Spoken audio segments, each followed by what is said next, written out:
रामकृष्ण हरी माऊली जय हरी. विठ्ठल नामाचा गजर करीत महाराष्ट्राच्या कानाकोपऱ्यातून पायी दिंड्या पंढरपुरी पांडुरंगाच्या दर्शनाला निघालेत.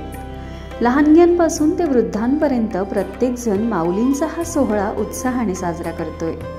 राजगड तालुक्यातील राजगड पायथा गुंजवणे येथे जिल्हा परिषद शाळेतील विद्यार्थ्यांनी शिक्षणाची, संस्कारांची आणि वृक्ष लागवडीची अनोखी दिंडी काढली आहे.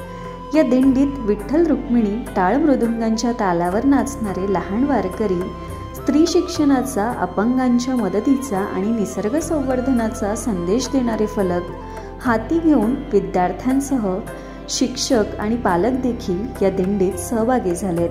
या उल्लेखनीय उपक्रमाचं परिसरात सर्वत्र कौतुक करण्यात येतंय.